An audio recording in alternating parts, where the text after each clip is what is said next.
Now, an arms race in Syria looks one step closer today, with Russia saying it will go ahead with plans to send advanced anti-aircraft missiles to the Syrian government. Now, last night, the European Union voted to end the arms embargo on Syrian rebels. Well, that means the UK and France can start sending weapons to opposition fighters, while Russia arms the government. Arise News' Will Took has the story. The European Union has agreed to bring to an end the arms embargo on the Syrian opposition and to maintain other sanctions on Syria, all the other existing sanctions on the Syrian regime. It took 13 hours of negotiation, but in the end, Britain and France got what they wanted. Of 27 member states, they were the only 2 EU countries who backed the measure. Despite the overwhelming opposition, the other states agreed in the interest of presenting a unified policy. It was on the condition no other EU sanctions on Syria are lifted, and individual states can decide whether or not they send weapons to the rebels.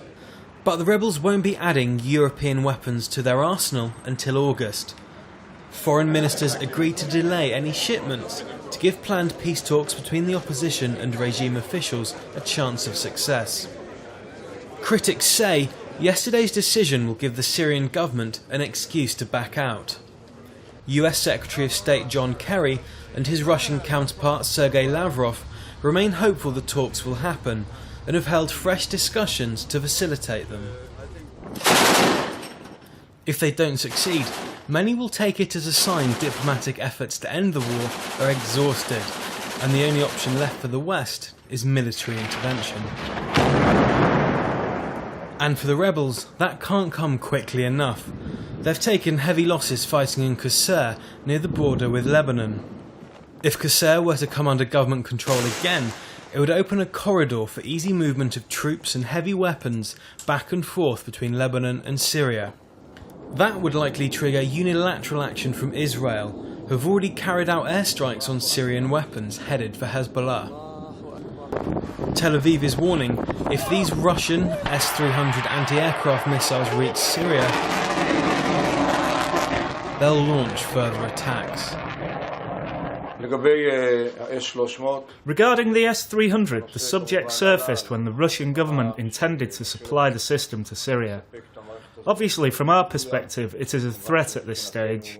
I cannot affirm that things have been expedited. The shipments are not on their way yet. This is all I can say. I hope they will leave, and if, God forbid, they reach Syria, we will know what to do. And there's a risk that tensions between Israel and Syria could ratchet up even further.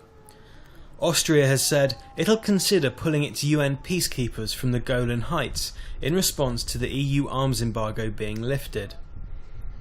If that happens, Israeli troops would likely replace them, occupying outposts a few hundred metres from the Syrian border. And Israel is taking the threat of attacks from Syria seriously. It's not ruling out a chemical weapons attack on its troops. Today, the IDF conducted drills to prepare for what the army called non-conventional warfare. Will Took, Arise News.